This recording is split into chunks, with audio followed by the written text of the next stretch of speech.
Magandang umaga po sa ating lahat. Tayo po ngayon ay nasa ikalimang linggo na po ng Pasko, ng muling pagkabuhay ng ating Panginoon. The 5th Sunday of Easter. At sa susunod na linggo, the 6th Sunday of Easter. And the Sunday after that is known as the Ascension Sunday. Ascension Sunday. Anong ibig sabihin ng ascension? Pag-akyat ni Jesus sa langit. No? Pag-akyat ni Jesus sa langit. Matapos ang kanyang misyon dito sa mundong ibabaw, matapos ang kanyang trabaho sa ibabaw ng mundo, si Jesus ay babalik na sa kanyang Ama, sa ating Ama, at sa ating tahanan. At habang papalapit ho tayo sa Ascension Sunday, maririnig ho natin na si Jesus ay mag-iiwan ng mga tagubilin sa kanyang mga alagad. At tagubilin din siyempre para sa atin. Siyempre kapag tayo pa'y umaalis ng bahay, lalo na yung mga tatay, nanay dito na OFW, kapag sila po ay umaalis ng kanilang bahay, natural na meron ho silang habilin. Tatawagin yung anak, aalis na si mami, aalis na si daddy, magpapakabait kayo, ha? Huwag kayong magiging pasaway, magiging masunurin, at huwag niyong pababayaan ang inyong pag-aaral. May mga habilin. O kaya kahit lalabas lang ho tayo ng bahay o pupunta sa ibang lugar, no? Hinahabilin na ho natin ang ating mga anak. At hindi lang yung mga OFW naghahabilin. Siyempre, yung mga nararamdaman na lang sila ay papalapit na rin pong mamatay. Yan yung mga naghihingalo, naghahabilin. Kayo po ba'y may mga habilin na? Ay, huwag nyo nang hintayin maghihingalo ho kayo bago kayo mag-iwan. Huwag nyo nang hintayin pa isa-isa ang yung mga hininga bago kayo magbibigay ng habilin. No? Bahagi ng buhay ho natin ang pag-alis. Kaya kailangan ho natin nag-iiwan ng mga tagubilin. At ganyan din si Kristo. No? Marinig ko natin, sabi ni Jesus, "My children, I will be with you only a little while longer." No? Konting panahon na lang na makakasama ninyo ako. At naghabilin siya. At ano yung tagubilin ni Jesus? Love one another. Magmahalan kayo. Mahalin ninyo ang isa't isa. Pero hindi lang ito yung tagubilin, hindi lang ito yung salita na binitawan ni Kristo, kundi ginawa niya itong batas. I give you a new commandment. A new commandment. Bagong batas. Ano ba yung unang batas ni Jesus? Love one another as you love yourself. Love your brothers and sisters as you love yourself. Kapag sinabi ho nating batas, sa iyang mandato. At kapag yan po ay mandato, ay hindi ho yan basta option. Hindi yan option. No, na gagawin ko to, hindi ko ba to gagawin? No. You have, by all means, you have to do it. Yan ang batas. Halimbawa, ang batas ng trapiko, hindi naman yan option, ibinigay lang ho sa atin. Mandato ho yan. Whether you like it or not, you have to follow traffic rules. At ganyan din ho si Kristo sa atin. Ginawa niyang batas ang magmahal. Sapagkat klaro kay Kristo na walang ibang paraan na tayo po ay makakasunod sa Kanya, kundi tahakin ang landas ng pag-ibig. Klaro ang sinabi niya, "This is how all will know you, that you are my disciples, if you have love for one another." Makikilala nila na kayo ay mga alagad ko kung nagmamahalan kayo. Pero pansinin po ninyo, nung sinabi ni Kristo, love one another, hindi lang period kaagad yun. May kasunod ka agad. Ano yung kasunod noon? Love one another as I have loved you. Magmahalan kayo, mag-ibigan kayo, katulad ng pag-ibig ko sa inyo. Bakit kaya ganun ang sinabi ni Jesus? Hindi niya sinabi, magmahalan kayo, katulad ng nanay at tatay ninyo, ha? Magmahalan kayo, katulad ng mga kapitbahay ninyo, ha? Magmahalan kayo, katulad ng ninong at ninang ninyo sa kasal. Magmahalan kayo, katulad ng mga love team sa mga artista ngayon. Hindi yun ang sinabi niya, kundi magmahalan kayo, mag-ibigan kayo tulad ng pag-ibig ko sa inyo. In short, ibinigay niya ang kanyang sarili bilang panuntunan, standard ng pagmamahal. Amen?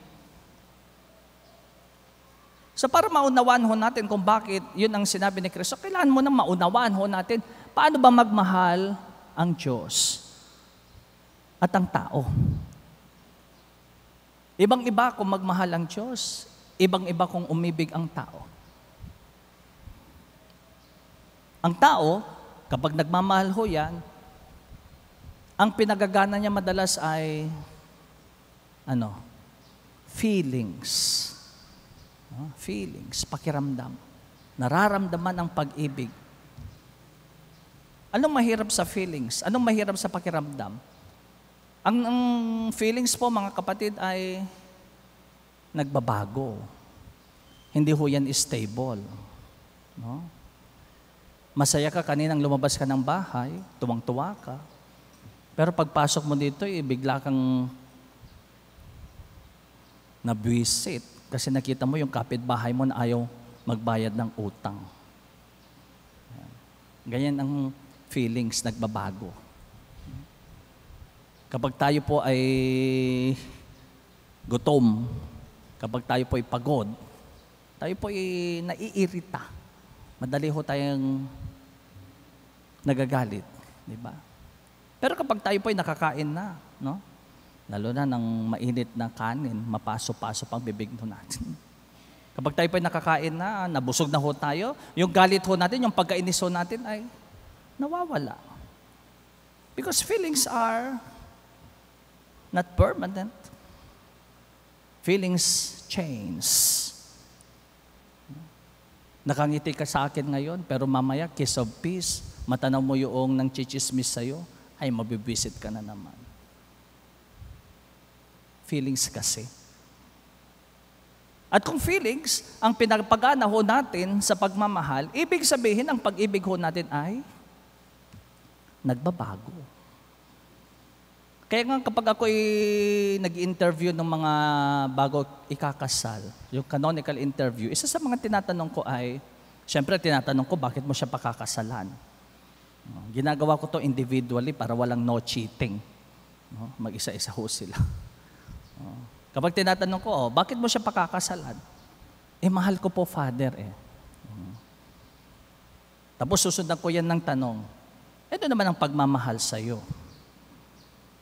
Parang Miss Universe lang. No? At madalas na sinasagot ako, ang pag-ibig sa akin, Father, ay nararamdaman na lang. No? Ang pag-ibig sa akin, Father, ay feelings. No? So no wonder, hindi nakapagtataka na marami ho sa mga mag-asawa, lumalapit ho sa amin, Father, hindi ko na nararamdaman na mahal ko siya. Father, pagod na ako. Hindi ko na nararamdaman na mahal ko yung asawa ko. Kasi ang pinapagana ho natin madalas ay feelings. Nagbabago. Ikalawa, kapag nagmamahal ang tao, marami ho yung hinihinging kapalit. Marami yung hinihinging kondisyon. Mamahalin kita kung hindi mo na ako sasaktan. Iibigin kita kung bibigyan mo ako ng lupa't bahay. Mamahalin kita, anak. No? Bibigyan kita ng mas malaking allowance kung bibigyan mo si mami at daddy ng medalya. Bibili tayo ng bagong sapatos, anak, ng bagong damit, kung aakyat si mami at daddy sa stage. Marami ho tayong hinihingi. Mamahalin ko kayo dyan sa barangay so and so kung akong number 1 sa mga balota ninyo. Ganyan ho magmahal ang tao. Feelings, maraming hinihinging kapalit. At may kondisyon. Mamahalin kita kung habang maganda ka pa. Diba? Kaya nga kapag yung balat ng asawa mo ay mukhang balat na ng ampalaya, puro kulubot na. Wala na yung mga romansa. Diba? O pansinin po ninyo, mga bagong kasal, banat na banat pang mukha ng asawa ninyo, kaya kung maghalikan kayo, para kayo kakain ng mansanas. May tunog-tunog pa. Diba? Kapag naghihiwalay yung mga labi ninyo, parang, ayun. Pero kapag yun po ay kulubot na, wala nang ngipin, hindi na naliligo, ano na? Bago kayo maglabing-labing, kailangan pang uminom muna ng San Miguel beer. May pa yan, may kumukuha pa yan ng buwelo, parang yun. Kasi ganun tayo magmahal. No? Feelings ang pinapagana, marami yung mga kondisyon, marami hinihingi, maraming kapalit. Pero hanggat hindi yung pag-ibig ng Diyos ang ating magiging panuntunan, standard na gagamitin ho natin sa ating pagmamahal, bibigay at bibigay ho tayo. Mapapagod at mapapagod ho tayo. Magsasawa at magsasawa ho tayo. Kaya kailangan magmahal ho tayo katulad ni Kristo. Love one another as I have loved you. Ano bang pagmamahal ang meron si Jesus? Paano ba siya nagmahal? Una, hindi ho yan feelings. Hindi niya pinagana ang kanyang feelings, hindi yan pakiramdam, kundi ang pag-ibig sa Diyos ay isang desisyon na pinanindigan niya hanggang kamatayan. Desisyon niya na mahalin ho tayo. Tignan niyo po, kung feelings ang pinagana ni Jesus, di sana noong trinidor siya ng kanyang mga alagad. O di sasabihin niya, ganito palang magmahal, ayoko nang nasasaktan, goodbye. Kung feelings ang pinagana ni Jesus, nung siya ay paakyat ng Kalbaryo, tangan-tangan ng mabigat na krus, hinahagupit siya, pinaparusahan siya sa kasalanan na hindi naman niya ginawa. Kung feelings lang yon, sa palagay ba ninyo, madadala niyang mabigat na krus hanggang sa Kalbaryo? Hindi, bibitawan niya yan. Bahala kayo sa buhay ninyo. Iligtas ninyo ang mga sarili ninyo. Pero hindi. Sapagkat klaro kay Jesus, ng pag-ibig ay pinaninindigan. Kaya nga yung mga mag-asawa dito, ano ba yung mga sumpaan ninyo nung humarap kayo sa Diyos? Mamahalin kita sa hirap at ginhawa, sa lungkot at ligaya, sa kasaganahan, sa kasalatan. Sa mga panahon na tayo ay malusog, sa mga panahon na mayroon kang karamdaman, mamahalin kita sa lahat ng araw ng aking buhay hanggat hindi tayo paghihiwalayin ni kamatayan. Yan ang sumpaan ninyo sa isa't isa. At kailangan pinaninindigan niyo yan.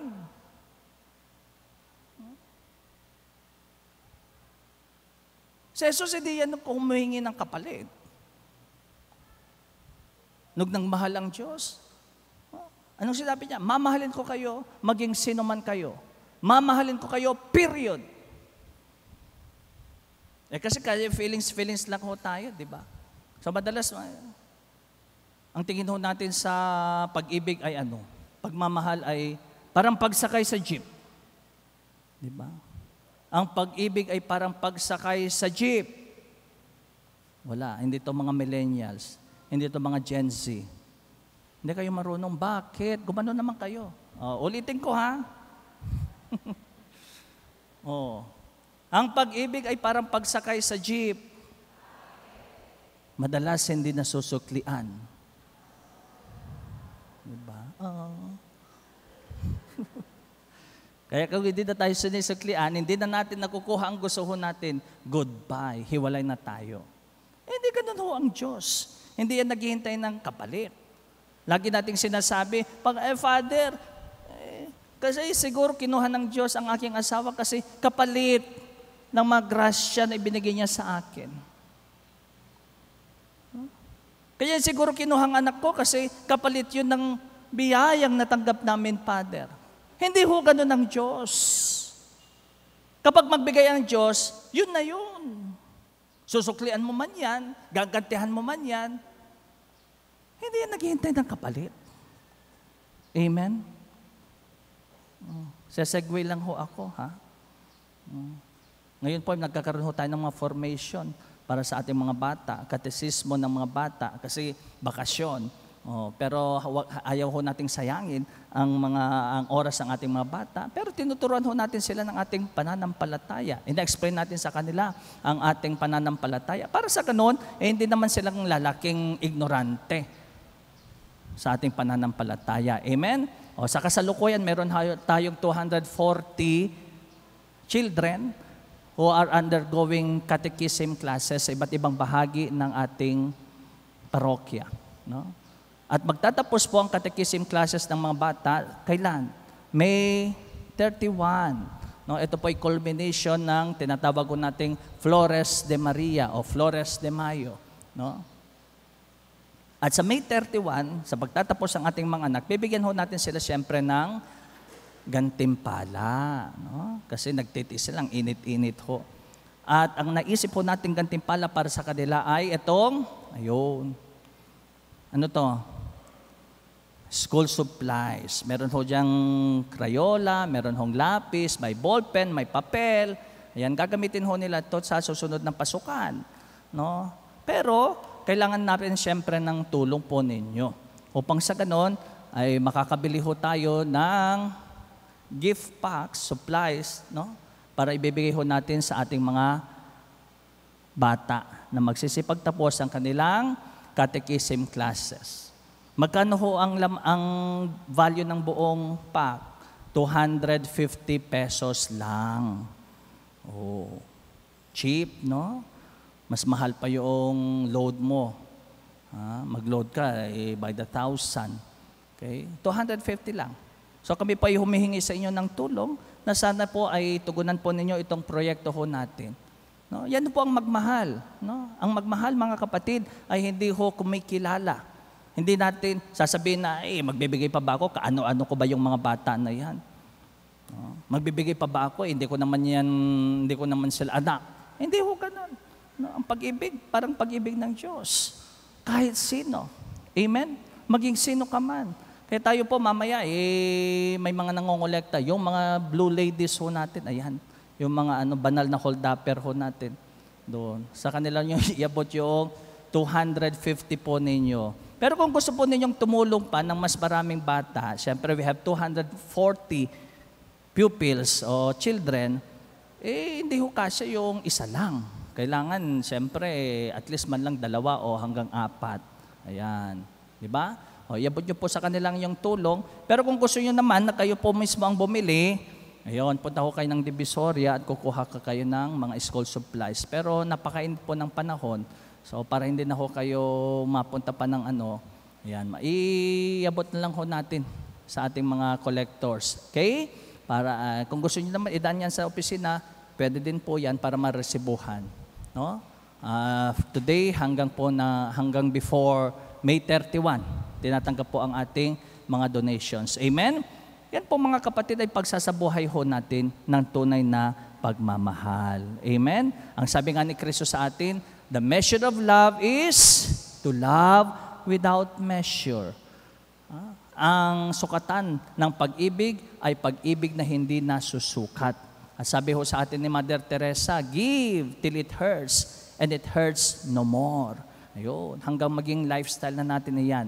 And so my dear brothers and sisters, hihingi po tayo ng lakas na magmumula sa Diyos sa Eucharistia. Amen? Alam ho ng Diyos na napakahirap po ang magmahal. No? Alam niya na mahirap mahalin ang mga taong hindi kaibig-ibig. Alam niya na mahirap mahalin ang mga taong patuloy, paulit-ulit na nananakit ho sa atin. Kaya nga iniwan niya ho sa atin ang Eucharistia. Sa Eucharistia, dito po, pinapaalala ho sa atin ni Jesus kung paano ang magmahal. Paulit-ulit man tayo nasasaktan, paulit-ulit man tayo nadudurog, paulit-ulit man tayo nagkakalob ng ating mga sarili, hindi ho tayo titigil. Sapagkat, katulad ni Kristo, tayo din po ay nilikha sa pag-ibig at para sa pag-ibig. Amen?